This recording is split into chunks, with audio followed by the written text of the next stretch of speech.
সকালের টালা জোনে সাতটি বাঘ দর্শনের পর এবার সময় একটু রিল্যাক্স করার। চলুন এবার আপনাদের নিয়ে যাই একটি ওয়াটার স্ট্রিমের কাছে, যেটি চলে গিয়েছে বান্ধবগড়ের এই এমপিটি রিসর্টের ঠিক পেছন দিক দিয়ে। এবং ভাগ্য ভালো থাকলে এখান থেকেই আপনাদের সাইটিং হয়ে যেতে পারে লেপার্ডের বা অন্যান্য বন্য জন্তু জানোয়ারের।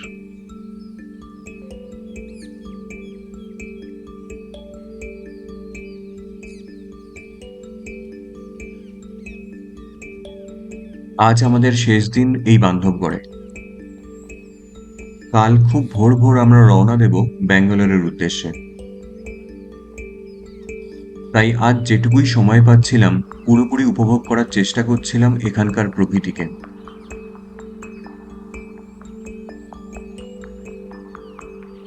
কারণ এই পরিবেশ আর শান্তি ব্যাঙ্গালোরের মতো শহরে পাওয়া সম্ভব নয়।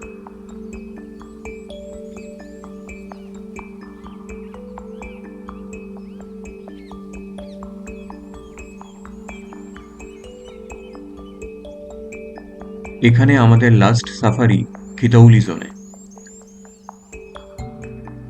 সকালে এতগুলি বাঘ দেখার আনন্দ তো ছিলই মনে, সঙ্গে মনটা ভারাক্রান্তও হয়ে উঠেছিল, কারণ জঙ্গল ছেড়ে কাল আমাদের ফিরে যেতে হবে। আর এবার শুরু হলো বান্ধবগড়ে আমাদের লাস্ট সাফারি। আপনি যখন ৮-১০ দিন জঙ্গলে থেকে তারপরে শহরে ফিরে যান, তখন সেই চেঞ্জটা মেনে নিতে বড্ড কষ্ট হয়।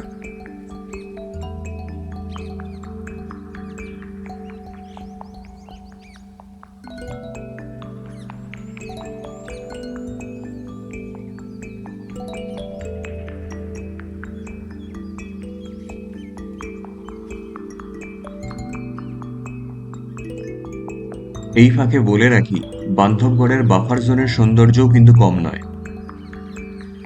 এর পরের বার আমাদের ইচ্ছা আছে বান্ধবগড়ের বাফার জোনে এসে সাফারি করার। বাফার জোনে সাফারি করলে আপনারা যেমন একদিকে জঙ্গলের স্বাদও পাবেন, তেমনি দেখতে পাবেন এখানকার স্থানীয় মানুষজন কিভাবে জীবিকা নির্বাহ করে।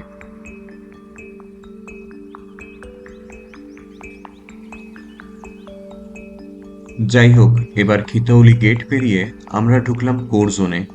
আবার সেই রা ফিমেলের রাজত্বের মধ্যে দিয়ে যেতে হবে আমাদের।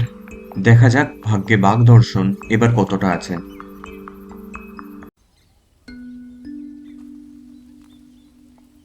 আবার শুরু সেই প্রতীক্ষা আর খোঁজাখুঁজি। আমাদের জঙ্গলে সবথেকে যেটা ভালো লাগে তা হলো এই সকালের ৫ ঘন্টা হোক বা বিকেলের ৩ ঘন্টা, এত সুন্দর শান্ত পরিবেশে সময়টা যে কিভাবে কেটে যায় তা আমরা নিজেরাই বুঝতে পারি না। আর এই জঙ্গলের অদ্ভুত নিস্তব্ধতার মাঝখানে যখন আপনার কানে হাজারো রকম পাখির ডাক ভেসে আসে, তা যে কতটা নেশা ধরায় তা বলে বোঝানো সম্ভব নয়। এই শীতের দুপুরের পড়ন্ত রোদে জঙ্গলকে দেখতে দেখতে আমরা আস্তে আস্তে এগিয়ে চললাম। আর অদ্ভুতভাবেই হঠাৎ করে কোনো রকম কল ছাড়াই আমাদের সঙ্গে দেখা হয়ে গেল রা ফিমেলের একটি লিটারের, যার বয়স ৯ মাস।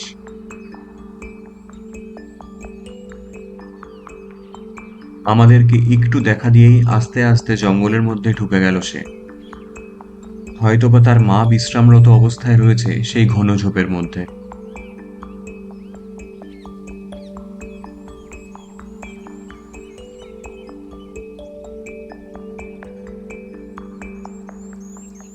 আর তারপরেই আমরা আবিষ্কার করলাম সেই ঝোপের বাঁ দিকে আরেকটি লিটার বসে আছে একদম চুপচাপ। আর আমরাও গাড়ি দাঁড় করিয়ে শান্তভাবে চুপচাপ তাকে দেখতে থাকলাম।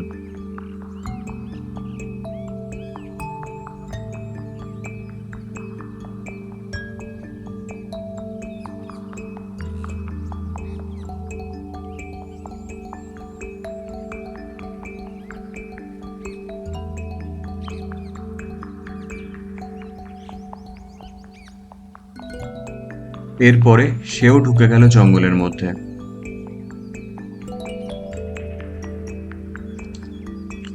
এবার আপনাদের একটি কথা ক্লারিফাই করে দিই, এই যে আমরা বাঘেদের সঙ্গে স্কোরিং এর খেলাটা খেলছিলাম, তা নেহাতি গল্প বলার উদ্দেশ্যে। বাঘেরা নিজেদের রাজত্বে রাজার মতো থাকে, আর আমরাই ছুটে আসি এই আশায় যে যদি তাদের একটু দেখা পাই। খোলা জঙ্গলে স্বাধীনভাবে বাঘকে চলতে দেখার যে আনন্দ, তা কোনো নাম্বার গেম দিয়ে বিচার করা যায় না। তাই আমরা একটি বাঘ দেখি বা 10টি বাঘ দেখি, জয় সবসময় বাঘেদেরই হয়। জঙ্গল থেকে বেরোনোর আগে একটি ঝোপের মধ্যে তার আরো আরেকবার দেখা পেলাম। আর এই সাইটিং দিয়েই শেষ হলো সেবারের মতো আমাদের জঙ্গলের যাত্রা। সত্যি কথা বলতে, সেদিন খুব খুব মন খারাপ করে বেরিয়ে এসেছিলাম আমরা জঙ্গল থেকে, কারণ এরপর আমাদের আর কোনো সাফারি নেই। তবে কথা দিয়ে রাখছি, হয়তো একটু দেরি হলেও নিজেদের অফিস ম্যানেজ করে আবার ঠিক বেরিয়ে পড়বো কোনো না কোনো জঙ্গলের উদ্দেশ্যে। সেদিন রাতটা বান্ধবগড়ের হোটেলে কাটিয়ে আমরা পরের দিন সকালে রওনা দিয়েছিলাম উমারিয়া স্টেশনের উদ্দেশ্যে। সেখান থেকে আমাদের ট্রেন রায়পুরের উদ্দেশ্যে, এবং রায়পুর থেকে ফ্লাইটে করে ফিরে এসেছিলাম ব্যাঙ্গালোরে। ফিরে এসেছিলাম এক রাশ ভালো লাগা আর দুর্দান্ত সব অভিজ্ঞতা নিয়ে। আবারও জানিয়ে রাখি, এই ভিডিওগুলি আমরা বানিয়ে রাখি নিজেদের অভিজ্ঞতাগুলি ডকুমেন্টেড করে রাখার জন্য। এই অভিজ্ঞতাগুলি যারা দেখেছেন, যাদের ভালো লেগেছে বা যাদের ভালো লাগেনি, সবাইকেই অসংখ্য ধন্যবাদ জানাই। আপনাদের যদি এই জায়গাগুলির ব্যাপারে কোনো ইনফরমেশনের প্রয়োজন হয়, জিজ্ঞেস করতে পারেন নির্দ্বিধায়। যদি আমার জানা থাকে, অবশ্যই উত্তর দেব। সাথে এটিও জানিয়ে রাখি যে আপনারা যদি হাওড়া থেকেও ট্রেনে করে ট্রাভেল করে বান্ধবগড়ে আসতে চান, সেক্ষেত্রে এই উমরিয়া স্টেশনই হবে আপনাদের জন্য সবথেকে কাছের স্টেশন। আর সেদিন এই ফাঁকা ফাঁকা স্টেশনটি থেকে ট্রেনে উঠে রায়পুর পৌঁছানোর অভিজ্ঞতাও বেশ সুন্দর ছিল। আমাদের মধ্যপ্রদেশ জঙ্গলের গল্প এখানেই শেষ করলাম। আপনাদের সঙ্গে হয়তো দেখা হবে আবার অন্য কোনো জায়গায়। ভিডিওগুলি এবং এই সিরিজটি দেখার জন্য অনেক ধন্যবাদ। কিছু বলবে? ট্রেন এসে গেছে, লাস্ট কিছু বলবে না? ফিরতে ফিরতে ইচ্ছা করছে না? হচ্ছে হচ্ছে না? আমরাও এসে গেছি।